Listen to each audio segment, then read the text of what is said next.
From Homedale to Salmon River, District 3 has several teams that don't always get their due. Stepping outside the shadows of the SIC, this is the Treasure Valley Prepcast with Logan Green.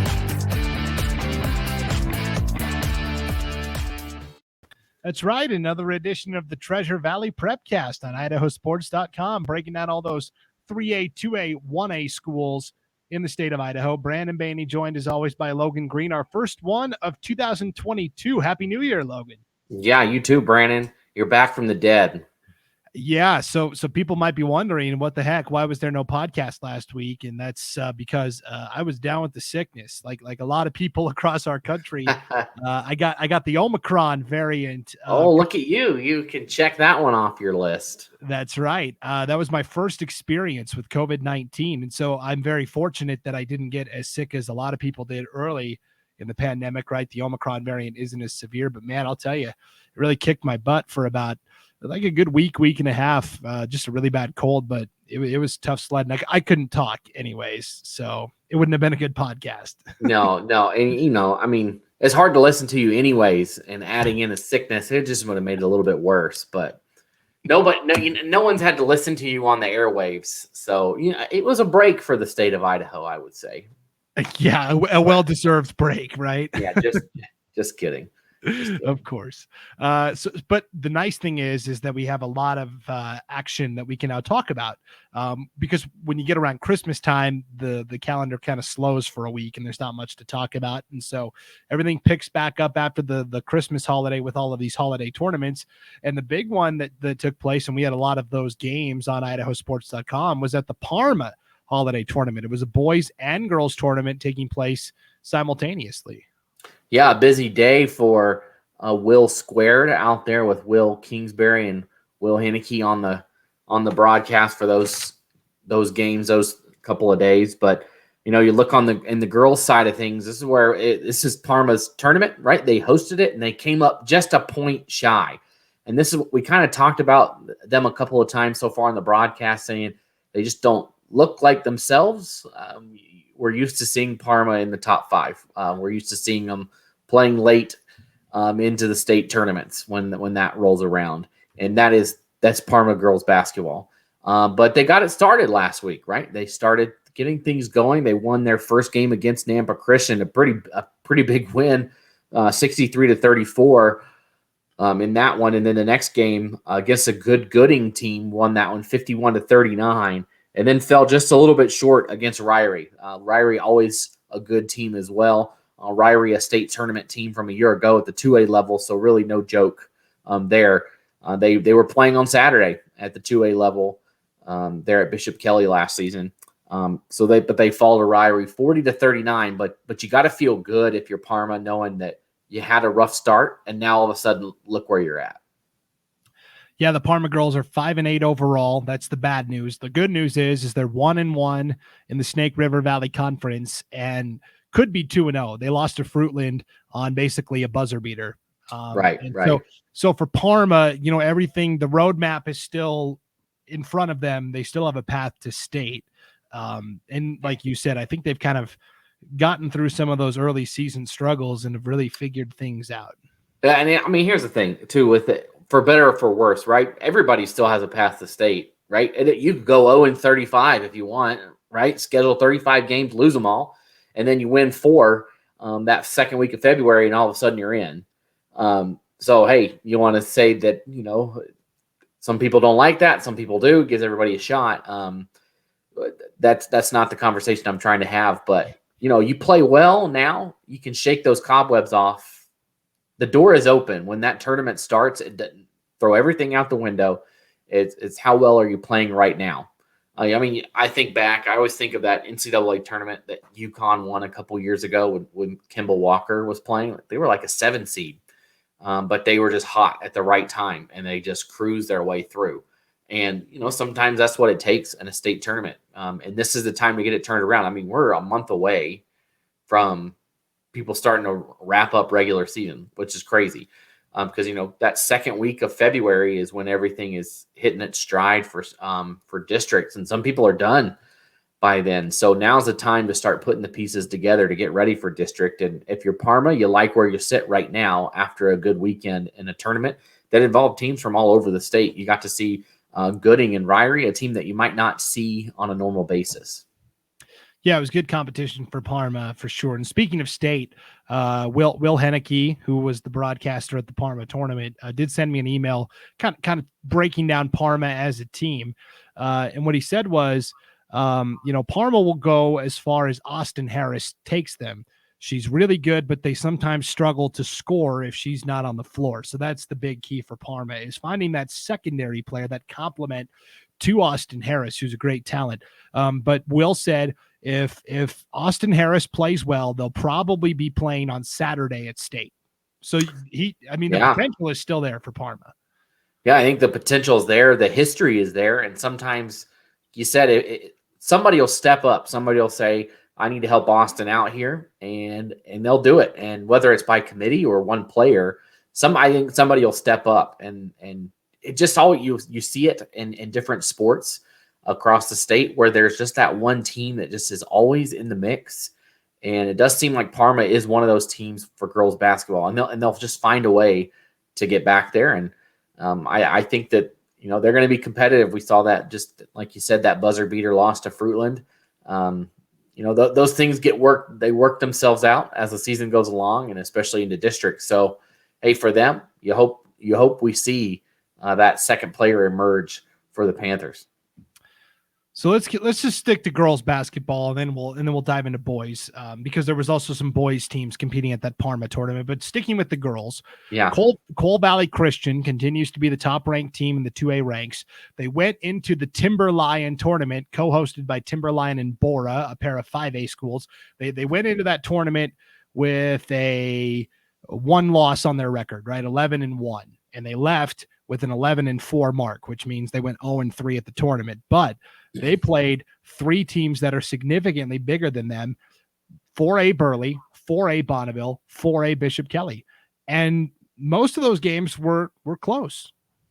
Yeah, and I think if you looked at it on paper, no one would say you should come away with a win here in this game.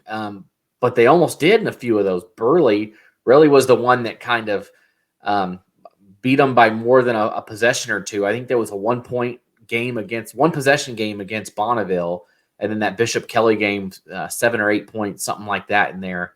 But Burley is just really good. Like it is what it is. They're extremely good. Burley only lost 1 game in that tournament to Bora, 5A school. They're loaded. I mean, obviously Amari Whiting is phenomenal. And so, and we talked about that before, that maybe you could see that matchup for Cole Valley and to see where you stand. And I think they took those punches pretty well. And again, I think that's going to pay. You saw those high-powered teams, so to say, and you saw them in December. And so you learned from those mistakes. You learned what you need to do against better competition. And I think it's going to pay off for them come tournament time. That it's going to be tough to hang with a team that's got that kind of experience. They've played in a big-time tournament already. So going into districts and even state probably isn't going to phase them too much after that experience they had in December. Yeah, they lost to Burley in their tournament opener, 55-41, lost to Bonneville by 1, 45-44, lost to Bishop Kelly 48-40. And I know Coach Matt Beglinger was excited to play Burley, especially because that is one of the premier teams in the state, regardless of classification, and they held their own. So I agree. Cole Valley Christian is a team that, despite 11, if you just look at the record and went, boy, 11-4, they shouldn't be the top team anymore. Well, yes, they still deserve that number 1 ranking. And of course, the team that's going to be standing in their way is in their same conference, the second ranked team in the state for girls basketball 2A, Melba. And the rematch is coming this Saturday night.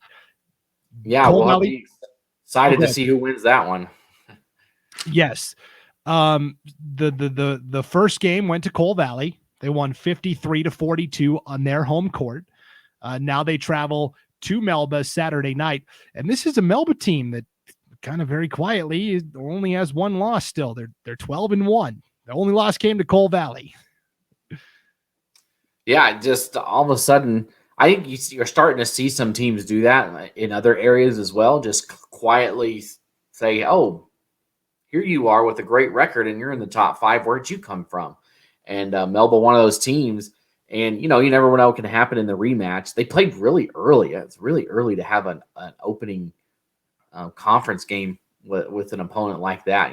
Duke, Carolina, they don't play till the end of the season. But they're putting the good ones in early here this season. So that should be a fun one to track, and that could give you that inside track to state because it affects your seeding in your state tournament, and the biggest are in your district. And we mentioned this before a couple weeks ago. That 1 seed in the tournament, you get the 4 in the semifinals, and the 2 gets the 3. And typically, you'd rather play that 3. You'd rather play that 4 than that 3, especially in some conferences where they're so top heavy, where you get 1, 2, and then maybe the 3 can hang with them. But then after that, there's quite a drop. So if you can get into one of those spots, it makes your position even better to get to state.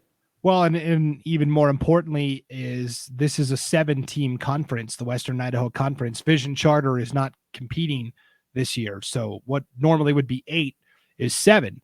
And I haven't looked at a district bracket yet, but I got to imagine that only the number 1 team will get a bye, right? And then 2 will play 7, et cetera, et cetera. So whoever takes first place gets a bye, which 2 versus 7 ultimately isn't a huge deal, except that it's an extra game. Yeah, it is. More tired legs. You've played 3 games in 3 days where somebody else just, had to play 1 team, a 4 seed who maybe is not that great, and then they're already there. But you look at the other side with Melba, it's really kind of a big win, a big opportunity for them coming off of a pretty good week this week. Of course, last night, this is Wednesday. Today's Wednesday. So, but yesterday beating Nissa, you mentioned it as we talked earlier. They beat Nissa by 15, and I believe Nissa was undefeated coming into that game. Of course, Nissa just over the river in Oregon, but a big win for Melba coming in, and they have been rolling through their schedule right now. That only loss comes to Cole Valley Christian on the year for them. Yeah. So again, I got an email this morning from Will Henneke, who watched that game last night, Melba against Nissa. And here's what he said. Not sure if you've seen them yet or not, but they're good. Really smooth, really precise. They handled the previously unbeaten Nissa team fairly easily last night. Wasn't a blowout, but after a slow start, they were in control most of the game. Kaylee Wilson, Hallie Arnold, Kendall Clark, and Brooklyn Daly did most of the heavy lifting for the Mustangs. And he added, makes me think that Cole Valley must be really legit because they beat Melba by double figures. Yeah, you look at this Melba, the scoring differentials in these games. They beat Nissa by 15. They beat Ambrose by 30. They beat Compass Charter by a lot, 82. Nampa Christian, they beat by 40. New Plymouth, they beat by 20. So, you could go down that list all day if you want and say who has Melba beaten and by how badly. They haven't had many close games. Of course, they lost that game to Cole Valley, but outside of that, they had a tight one with Parma a couple times, who's a class higher than them. And then they had a tight one with South Fremont. And outside of that, it's been pretty smooth sailing. And if you want to loop that back, look at Parma. Parma hung with Melba in those 2 games. So if you're Parma, you got to look and say, hey, they're still playing well. We're going full circle here in this conversation back to Parma. But, those close games with Melba show that you're a good team. If you can hang with one of the best teams in 2A classification, just kind of throw it out. Definitely. One last note on Melba from this email that Will sent me. He said, Brooklyn Daly for Melba is just a sophomore. And he said, and in my opinion, was the most important player on the court against Nissa. She has great vision and anticipation and is strong defensively. She dominated Nissa's guards on the perimeter. And then he added, Nissa's pretty good, 10-0 coming in, just won a holiday tournament over in Salem. And they have a 6'5" D1 recruit in the post. And so again, for Melba, this is a very impressive win that they came away with. Yeah. And just pushed them around. It sounds like, so yeah, kudos to them for coming away with a big win in that one and kind of setting themselves apart as that number 2 team in the state. Yeah. So that's what we're keeping an eye on in girls basketball. There's some really good teams at the lower levels in District 3 of the Treasure Valley. Boys basketball. Let's just start where we started our conversation with the Parma tournament. I know Parma was there competing. Payette was there. What stood out? Yeah, well, obviously, Parma and Payette, they had a rough go of it. They lost their first round games. And then Payette ended up beating Parma in that second round of that tournament. So, if you're Payette, you feel good coming away. Of course, that wasn't a true conference game, but now you know where you stand, and that you can take out a conference opponent like that on the road in an impromptu away game in conference. But looking down the sheet, the best team from our area to perform in the tournament was Weiser. Weiser won their first game against the Skyview. So Skyview, a 5A school, they sent their JV team to the tournament, and Weiser knocked them off 47-42. Weiser then fell in the second round to the eventual champion, Snake River, in that tournament. No harm. Snake River, a solid team. Snake River, they defeated them 57-47, and then Snake River went on to win the whole shebang, beating Teton by 20. So pretty good Snake River team coming all the way over and knocking everybody off on their way to the championship. And then Weiser in their third place game defeated Priest River. So Priest River probably the farthest to travel. Nope, Bonner's Ferry was there. Never mind. So Priest River, the second farthest one that had to travel down for that tournament there in Parma. But it was a great day, a great couple of days of broadcasting. Just wanted to thank those local sponsors that helped bring that broadcast to you. Pioneer Title in Fruitland, they serve the whole area over there, Parma, New Plymouth, Fruitland, Payette, just the whole area. Pioneer Title over there, as well as FMTC for helping out with them. Just want to thank those sponsors for being on those broadcasts with us.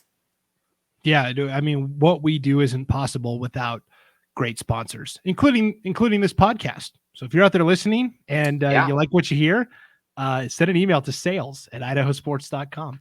We'll get you on the podcast. Yeah, it'd be fun. We'd love to have you. This can be your podcast. We'll even let you join us. How about that, Brandon? You can join us. Why not? Give us your 2 cents. Yeah, you want to sponsor us, but definitely, it'd be a lot of fun.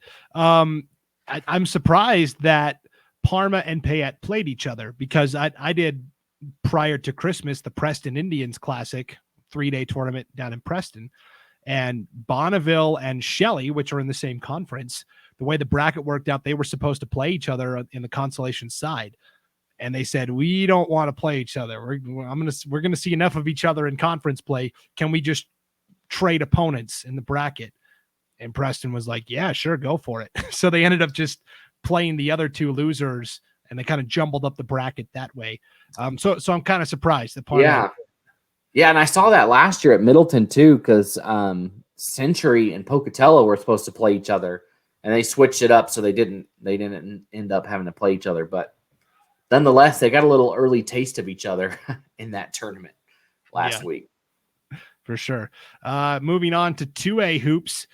We got back into the swing of things in the Western Idaho Conference last night.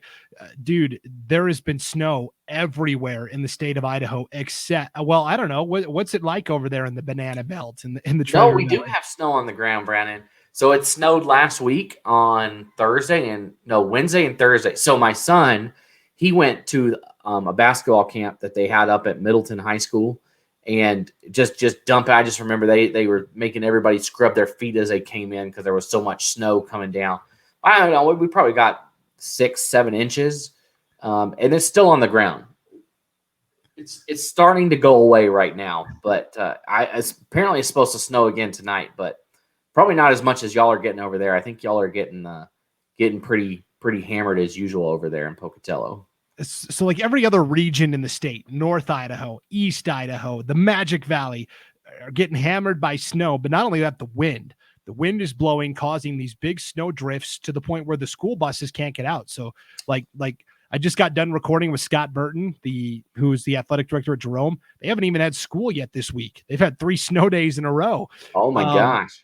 Yeah. So all of these games around the state are being wiped out, except for in District 3, it seems like. So yeah, because it has rained the last couple. It's been like the last couple days. It's been very, very wet snow, so it's nothing sticking. The main roads are fine. My neighborhood is so much slush, it's hard to drive. But yeah, I have noticed that everywhere else. I mean, there's a lot of schools in some back twisty, windy roads that are going to struggle to get out. But right here, I mean, specifically, I would say in the Boise, Nampa area, Caldwell, that it's pretty clear. But I think even up in Weiser, that Weiser has been getting hit even worse than we have. So it was COVID last year. It's snow this year. For sure. So it's been nice to have some games and some results that we can talk about. Tuesday night, last night, we're recording this on Wednesday.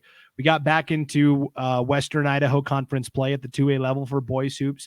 Ambrose taking on Cole Valley Christian, and the Archers only came away with the 4-point win. Yeah, Cole Valley's got to be happy with that they hung in there.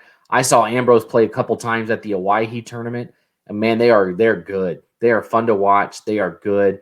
Coach Sugarman posted on Twitter today, or maybe it was last night, but a couple of dunks from Johnny Sugarman last night in the game, they were fun to watch. Those just on the highlight reel, good dunks from him.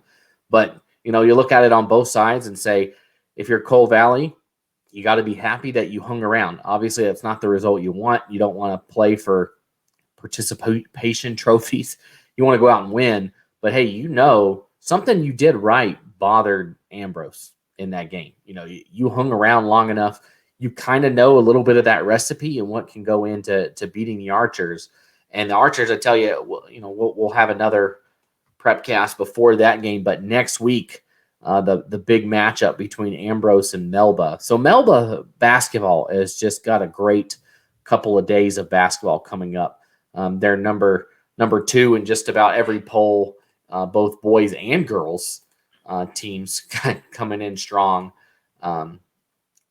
in both levels. But yeah, that's going to be a great game next week. I believe it's next Thursday, and we're hoping that maybe we can go and do that game at Ambrose against Melba. Yeah, that's going to be the big matchup because those are kind of the two best teams right now as you look at the standings. Ambrose, of course, the top-ranked team in the state for 2A, 9-0, 3-0 in the conference. Melba right behind at 8-1, and also 3-0 in the conference. And for Ambrose, this is a chance for them to get a little revenge because last year they lost to Melba at districts and didn't win the district tournament. They got the 2 seed out of districts. Now they parlayed that into a run to the championship game, whereas Melba, you could argue that by winning the district, Melba had a tougher side of the bracket because I think they were on the same side as like St. Mary's. I think they had to play St. Mary's in the first round actually, and they were the eventual state champs. So for Ambrose, this is a big chance at revenge. Yeah, and they do have some common opponents outside of the conference this year. Looking at the schedule, both have played Homedale. Melba's played them twice. Ambrose played them in that tournament a couple weeks ago. Well, maybe they didn't. I can never remember what I saw and what I did saw. It's been they played each other. Yeah, Ambrose did. That's right. Ambrose beat Homedale 66-53 in that tournament. And then you look at it last week, and that's a good Homedale team. Watching them play a couple times. But last week, back on the 21st, Melba beat them by 30. So, if you want to play that comparison game, I know it doesn't always translate, but you got to feel good if you're Melba knowing that you beat a really good Homedale team a couple weeks ago and put it to them and got a big matchup coming up on Thursday, next Thursday. So on the 13th, that's when that matchup will go down. And I mean, you just have star power on both sides. Joe Reber for Melba, Johnny Sugarman for Ambrose. I mean, it's going to be a lot of fun. But yeah, we can talk more about that next week.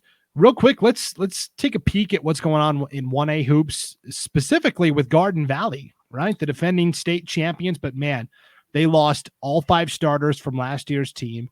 They lost a couple of key players off the bench. They lost their coach.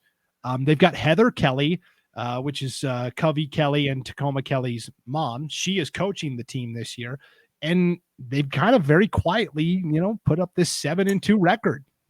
Yeah, I mean, you look at their schedule so far. They lost to a number 1 ranked Camas County. You could say no shame in that, right? And then they lost last week in that New Plymouth tournament to Cary, who it seems like Garden Valley and Cary always find a way to meet in every sport they ever play. It seems like they always play each other in the state tournament for football, and they always play each other in basketball here and there. But a big game for them last Wednesday in that tournament, they beat Cascade, and they beat them by 25 points. And that was a team that a lot of people liked to win the conference, the Ramblers. And Garden Valley kind of put it to them. Garden Valley coming in, they played a couple of JV teams over the last couple of weeks, including McCall Donnelly's JV team. So that's a 3A team. I know it's just JV, but man, they beat them. That's an impressive win right there. So Garden Valley, like you said, just kind of sliding below the radar. And that's what everyone doesn't want to see is Garden Valley coming in, making their shots and being the Garden Valley of last year and the year before. Obviously, they're not that team, but they're looking to make a name for themselves right now. Yeah, and for that league, you're right. Cascade was picked to finish first in the preseason coaches poll. Council was picked second. Garden Valley was kind of a distant third in that preseason coaches poll. And I talked to Coach Kelly a couple weeks ago just about her team, and she said, "Look, these kids, they were the ones getting beat up by Josh Gillespie, Corbin Fields. They were the ones taking the brunt of that from Covey Kelly week in and week out in practice and making them better. So they had to go through all that. They know how to play. They're good. They help those guys get even better. And now's finally their time to shine and maybe shaking out some of those early season cobwebs and getting it going. But look out for them as the season rolls around. They play Council on Saturday. So this week, a big matchup, that one at Garden Valley on Saturday night. So that could be where we see how do they stand. We've already seen them beat Cascade. How do they stand against Council in that game? Really might give us an indication of where Garden Valley truly is on the scale of competing for the conference. Yes, that is going to be a huge matchup. Council is 5-4 overall, but 2-0 in the conference. And the winner of this game probably is in that driver's seat because right now every other team in the league is below 500. Yeah, I'm thinking that Cascade pick probably isn't going to pan out for them to win the conference at this point. I mean, anything can change, but Council beat them 60-25 a couple weeks ago. So Council really on top of it. Council also, knocked out Tri-Valley a couple weeks ago. Like you said, I think it's probably going to come down to Garden Valley and Council, and they'll play again later in the season. But those two teams are fighting for that spot. They're going to fight all season for it. But I think this will tell us where each team stands in the grand scheme of things. Yeah, so some big games on the schedule this weekend. We'll have plenty to talk about next week, Logan. Oh yeah, no, it'll be a good one to talk about. And one thing we mentioned it before. If you look at the 1A D1 level, Centennial Baptist still undefeated at this point, and they're still getting votes in the coaches poll. So it's just fun to see another team that we usually don't see a lot out of throughout the year, still hanging around in there.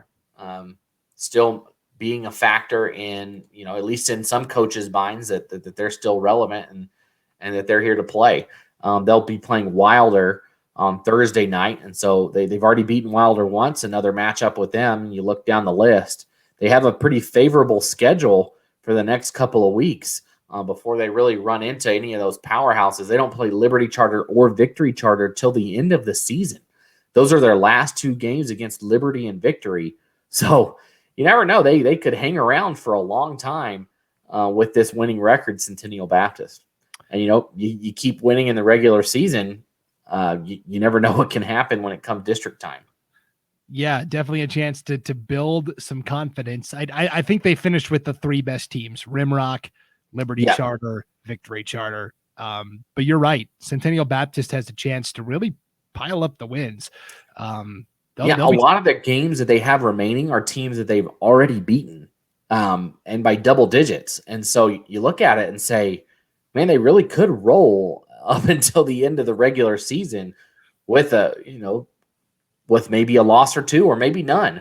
So it'll be fun to see their ride. That's another team we don't hear much about, and it's always fun to see those teams rise and make a name for themselves. Yeah, Kyle Stuke doing a nice job with those Centennial Baptist Mustangs. All right, well, that'll do it for this edition. It's great to be back after a little bit of a layoff. It's good to be back talking hoops with Logan, and there's going to be plenty of stuff to discuss next week as well. Did you set any New Year's resolutions, Logan? No. No. to make it to the next year No. Did you, Brandon? I did. So I'm trying to read a chapter of a book each day. Look out. Not because I want to be more well-read, but because I've got this whole bookshelf full of books that I desperately want to get rid of. Do you like to read? Do you like to read? I do. It's a lot of sports books. Oh, okay. Here's what I'm reading right now. It's Talking to Goats by Jim Gray. Do you know who Jim Gray is? I don't. He's a famous sportscaster. He's been like the sideline reporter at a lot of big events. So he's done all these interviews with Tom Brady and Muhammad Ali. And yeah. So anyways, that's what I'm going through right now. But I'm strictly doing it just so I can read the book and then get rid of it. Well, you're great at talking to goats. I mean, you talk to me just fine. So I think you're good. You know what the funniest part of this is? I got this from my mother-in-law as a gift, but she clearly got it from somebody else because there's a little inscription on the inside to somebody named Bree. It says, so Bree gave it to your mom, and then your mother-in-law, and then your mother-in-law gave it to you. Yeah, it says Bree bought this as you are a goat, and I thought you would enjoy this. Lots of love on your birthday, your mom, 2020. So obviously Bree didn't think much of the book if it's already been regifted. It only took 2 years to make it into your hands. You know, it's funny because my wife told me she would love it so she loves Harry Potter. And I think I read the first two, but I mean, I don't not like it. I watch all the movies, but I know that probably offends every Harry Potter fan out there that says the movies don't count. You got to read the books. Yeah. So she's like, well, she said it would make her happy if I read the books. So maybe I will join you and I will read the Harry Potter books as my resolution, my new resolution. You know what makes the Harry Potter book series like the best of all time? And J.K. Rowling, I believe now, is like the highest grossing author of all time. It's not like the story. It's like the story itself is good, but the way each chapter ends, it just makes you want to immediately read the next chapter. So are you a Potter nerd then, Brandon? Oh, big time. I didn't know this. Man, we should have talked about this before. Okay, well, I'll read Harry Potter and then we'll do some games together and just talk about Harry Potter. Perfect. That sounds great. But seriously, like you start reading it and you're like, I got to read the next chapter. And next thing I know, I look up and it's like 2:30 in the morning and I'm like, what? Okay. What happened? So did you watch that Harry Potter reunion on HBO Max? I didn't. So I'm the opposite. I've read all the books, but I've only seen the first movie. I haven't watched it. Oh, really? You haven't seen? Oh, okay. Yeah. Oh, and so there's also this game show that just came out. I don't know if you've seen it. It's like a Harry Potter quiz game show. They ask some pretty tough. We were watching some of it, and I didn't know because I hadn't read the books. Like they would read a line from the book, and then you had to like finish the line.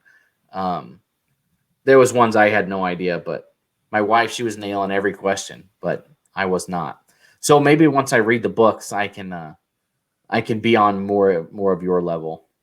Yeah. Okay. Let's get to it. That's your resolution, Logan. Well, this took a wide left turn from sports. Harry Potter. There's Quidditch in Harry Potter, so it's a sport technically. There is. And in the fourth book, they have kind of like a Wizard Olympics. And then, anyways, it's. See, here's the thing. It doesn't. My wife tells me it doesn't count. So I've listened to them on Audible, up to number 6. I've listened, like I'm halfway through 6, but she says it doesn't count because I didn't actually read it. I didn't have the paper in my hands. So is that your opinion? Does it count if you audible it? I think so. I mean, as long as the text is the same, sure, why not? All right. Well, I'm telling her that then technically I'm through 5. So I only got 2 more to go. Yeah, you got this. That's right. Yeah. All right. Well, this took a wide veer left here, as you said. So let's bring it back in. Yeah, from Harry Potter to Happy Holidays. Thank you for tuning in to the Treasure Valley Prepcast. For Logan Green, I'm Brandon Baney. We'll see you back here next time on IdahoSports.com.